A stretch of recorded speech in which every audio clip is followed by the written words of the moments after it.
March 1996. The Taiwan Strait. 110 miles of water separating democracy from dictatorship. On the eastern coast of China, 150,000 soldiers of the People's Liberation Army. Amphibious assault ships, attack submarines, landing craft packed with armor and infantry, and the most terrifying of all, DF-15 ballistic missiles, their warheads aimed at an island of 23 million people who committed the unforgivable sin of wanting to choose their own leader. On the other side, Taiwan, a small island barely 250 miles long that dared to hold the first democratic presidential election in Chinese history. And for that crime, Beijing decided to punish them with fire from the sky. Between them, only water. Choppy, gray, windswept water.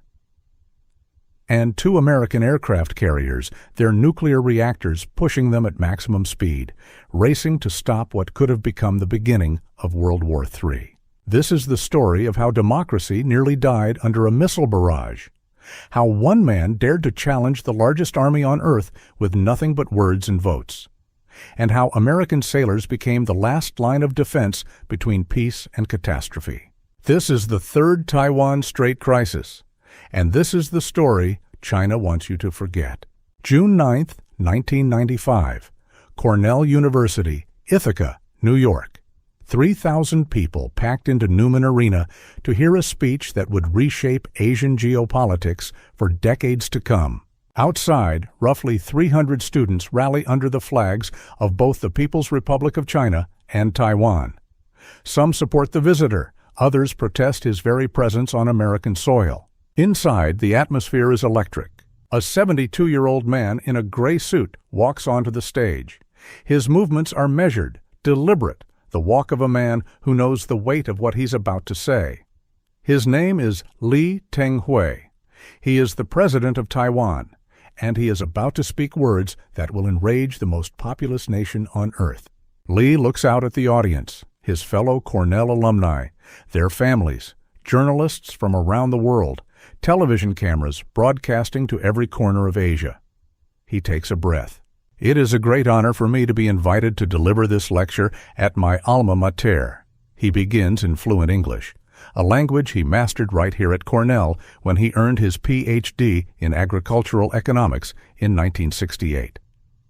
It has been a long and challenging journey with many bumps in the road. He has no idea how prophetic those words will prove. Lee speaks for nearly an hour. He talks about Taiwan's transformation from authoritarian rule to democracy. He talks about human rights, about freedom, about the will of the people. He receives 4 standing ovations. And then he says the words that will change everything. Frankly, our people are not happy with the status accorded our nation by the international community. Democracy is thriving in my country. No speech or act allowed by law will be subject to prosecution. He calls Taiwan what it truly is, an independent state, not a renegade province, as Beijing insists, not a wayward territory waiting to be reclaimed, but a real democracy that deserves recognition.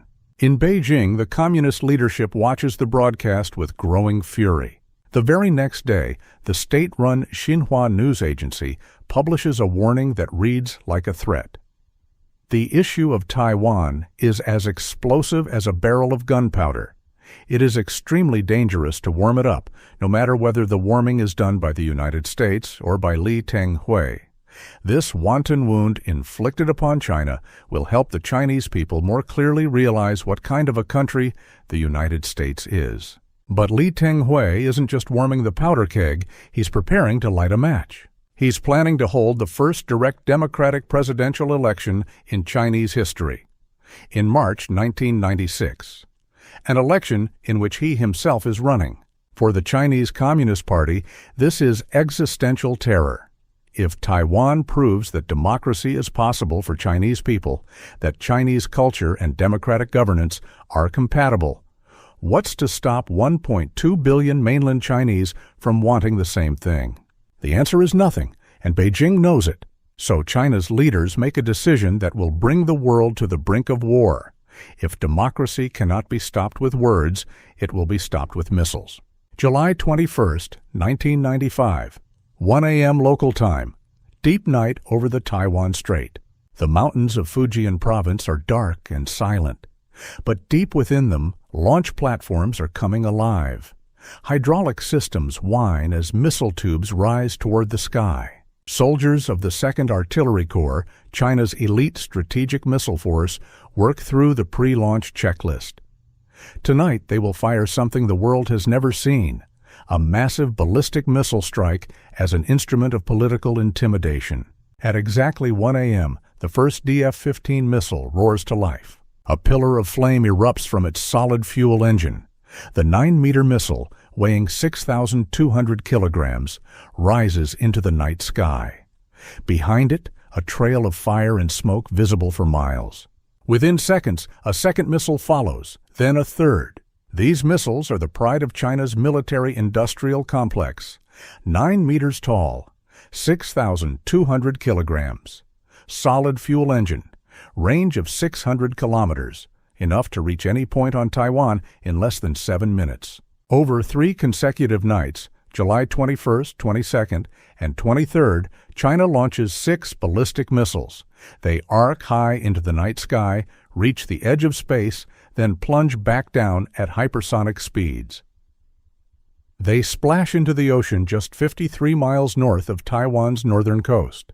Officially, Beijing calls these routine exercises. State media announces them in advance, warning ships and aircraft to stay clear of the impact zone. Unofficially, the message is unmistakable. We can destroy you whenever we want, and there is nothing you can do to stop us. The impact is immediate and devastating. Hundreds of commercial flights to Taipei reroute around the danger zone, adding hours to their journeys. Shipping in the region, one of the busiest maritime corridors on Earth, grinds to a halt. Insurance rates for vessels bound for Taiwan skyrocket. Stock markets across Asia tumble. An island of 23 million people, one of the most technologically advanced economies in the world, finds itself under siege. But this is only the beginning. Would you agree to live under the constant threat of a missile strike just for the right to vote? Comment yes or no below. January 1996, Washington, D.C., the Pentagon. Chas Freeman, former Assistant Secretary of Defense, the man who served as President Nixon's interpreter during his historic 1972 visit to China, has just returned from Beijing. He requests an urgent meeting with the National Security Council. What he has to report makes the room go cold. During 5 hours of intense negotiations with Chinese military officials, one general told him something that sounded like a threat ripped from a Cold War nightmare. The context was American warnings against Chinese military action toward Taiwan. The general's response was chilling. You no longer have the strategic leverage you had in the 1950s when you threatened nuclear strikes on us. You were able to do that because we could not hit back. But if you hit us now, we can hit back. So you will not make those threats. He paused, then delivered the knockout blow. In the end, you care more about Los Angeles than you do about Taipei. Los Angeles, a city of 4 million Americans, and a Chinese general had just implied that if America intervened in Taiwan, China was prepared to turn it into nuclear ash. Was it a bluff, a negotiating tactic, or a genuine statement of Chinese strategic doctrine? No one in that room could say for certain. And that uncertainty was perhaps the most terrifying part. On January 4, 1996, Freeman formally reports to the Clinton administration. Chinese military planners have developed a detailed plan for missile strikes on Taiwan lasting 30 days. 1 missile per day, falling on the island like clockwork. The strikes are set to begin immediately after the March presidential election. If Taiwan votes for democracy, China will answer with fire. Meanwhile, on the ground, Beijing is escalating. Throughout January and February 1996, over 100,000 troops concentrate in Fujian province, directly across the strait from Taiwan. Satellite imagery shows landing craft gathering in ports, paratroopers conducting mass drops, artillery batteries moving into position along the coast. The People's Liberation Army announces a new series of military exercises, but these aren't just exercises. They're rehearsals. Practice runs for the real thing. On March 5th, Xinhua announces another round of missile tests. This time, the impact zones are terrifyingly close to Taiwan, just 20 miles from the port of Keelung in the north and 35 miles from the port of Kaohsiung in the south. These aren't random locations. These two ports handle over 70% of all commercial shipping into and out of Taiwan. China isn't just threatening the island, it's demonstrating that it can strangle Taiwan's economy at will, cutting it off from the outside world without firing a single shot at the island itself. March 8, 1996. Early morning, the sky over the Taiwan Strait is gray and overcast. Two DF-15 missiles launch from hidden positions in the Fujian Mountains. They accelerate to hypersonic speed, over Mach 6, 6 times the speed of sound, and arc toward their targets. They splash down in the designated impact zones near Kaohsiung and Keelung, sending geysers of seawater into the air.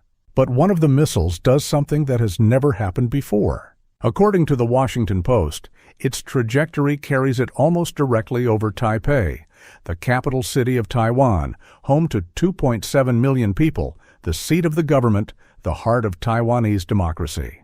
For terrifying moments, anyone watching the missile's radar track might have thought it was about to strike the capital. Instead, it continues over the city and splashes down in the ocean just 19 miles from the coast. China has just sent the most explicit message possible. We can hit your capital whenever we choose. Your president, your parliament, your people. All of them are within our reach. The only question now is, how will America respond? March 7, 1996. Evening. The Madison Room on the 8th floor of the State Department, Washington, D.C. Through the elegant windows, the Potomac River gleams in the fading light. Crystal glasses are set on white tablecloths. It looks like the setting for a diplomatic dinner. But there will be no diplomacy tonight. Secretary of Defense William Perry stands waiting for his guest, Liu Huaqiu, a senior Chinese national security official. Perry's face is set like stone. His jaw is tight. His eyes are hard. Just hours earlier, American reconnaissance aircraft, U.S. Air Force R, C-135 electronic surveillance planes, tracked 3 Chinese M9 ballistic missiles as they launched from the Fujian Mountains. The Aegis cruiser USS Bunker Hill, lurking in international waters south of Taiwan, tracked them with its SPY-1 radar, the most sophisticated missile tracking system in the world. 2 missiles fell near Kaohsiung, 1 fell near Keelung, 1 flew over Taipei. When Liu Huaqiu arrives for what he expects to be a standard diplomatic exchange, he finds Perry waiting with a message that the United States has not delivered to China since 1958. There will be grave consequences, Perry says, his voice flat and cold, if Chinese weapons strike Taiwan. This is not a warning. This is not a suggestion. This is a direct threat of war from the world's sole remaining superpower. Liu's face betrays nothing, but he understands exactly what Perry means. The next morning, March 8, 1996, Perry picks up the phone and issues orders that will shift the balance of power in the Pacific Ocean. The aircraft carrier USS Independence, forward deployed at the massive U.S. naval base in Yokosuka, Japan, receives orders to put to sea immediately. Destination: the waters east of Taiwan. Her escort vessels, the guided missile cruiser USS Bunker Hill, destroyers USS Hewitt and USS O'Brien, frigate USS McCluskey, are to accompany her. But one carrier battle group isn't enough, not for this, so Perry reaches halfway around the world. In the Persian Gulf, the aircraft carrier USS Nimitz is patrolling as part of Operation Southern Watch, the ongoing mission to enforce the no-fly zone over Iraq. She's been on station for weeks, her crew settling into the routine of Gulf operations. At 600 hours on March 11th, the word comes down: break off all operations. Set course for the Taiwan Strait. Maximum speed. Nimitz is not just any aircraft carrier. She is the lead ship of her class, the first of the nuclear-powered supercarriers that have dominated the world's oceans for half a century. 97,000 tons of American steel, over 1,000 feet long, a crew of 5,000, 2 nuclear reactors, an air wing of 80 combat aircraft, F-14 Tomcat interceptors, F/A-18 Hornet strike fighters, EA-6B Prowler electronic warfare jets, E-2C Hawkeye early warning aircraft, one of the deadliest weapons ever created. And she is racing across the Indian Ocean at over 30 knots, nearly 35 miles per hour, her wake stretching for miles behind her.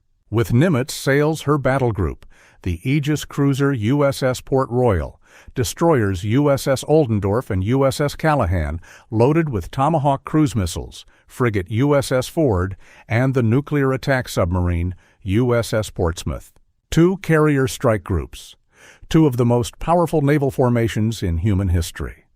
Over 200 combat aircraft between them, hundreds of cruise missiles, torpedoes, bombs, and missiles capable of striking targets hundreds of miles away. This is the largest display of American naval power in the Western Pacific since the Vietnam War, and it is heading straight for China's doorstep.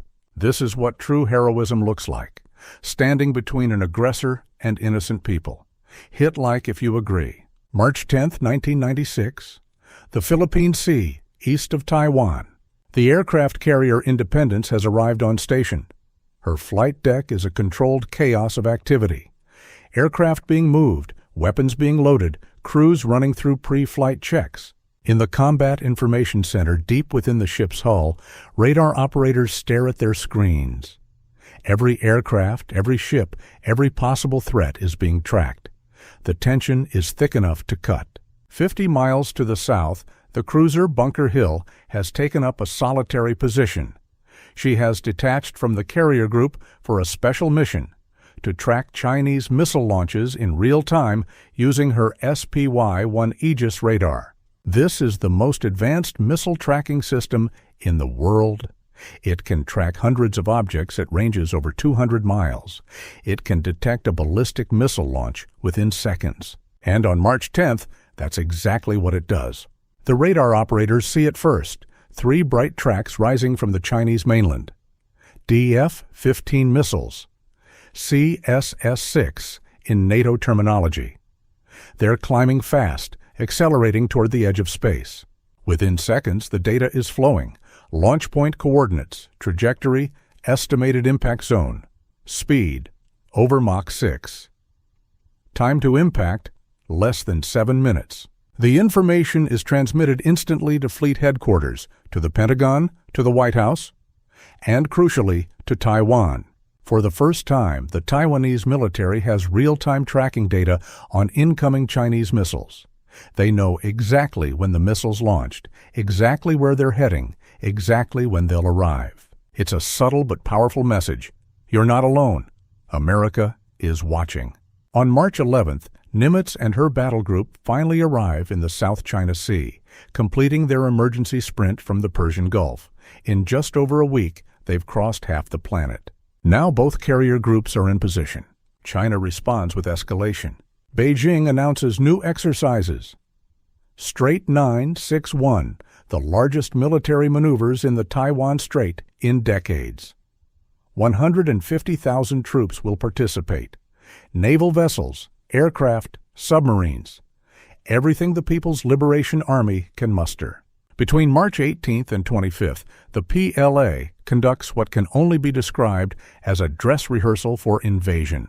Near Pingtan Island, troops practice amphibious landings, storming beaches from landing craft while aircraft provide cover overhead. In the mountains of Fujian, paratroopers conduct mass drops. Artillery batteries fire live rounds into the sea. The exercises are broadcast on Chinese state television. The message is unmistakable. We can take Taiwan whenever we want. But the American carriers don't move. On March 12th, Independence enters the waters directly east of Taiwan. On March 16th, Nimitz joins her in the Philippine Sea. The 2 strike groups are now positioned like sentinels, guarding Taiwan from any approach. 80 combat aircraft ready to launch within minutes. Tomahawk cruise missiles in their tubes. submarines lurking beneath the waves. And China understands what this means. Any strike on Taiwan means war with the United States. Any missile that hits the island, not just near it, but on it, will be answered with overwhelming American force. On March 13th, Beijing launches one final missile. 2 more launches are scheduled. They are quietly canceled. The crisis has reached its peak. Now it begins to subside. March 23, 1996. Election Day in Taiwan.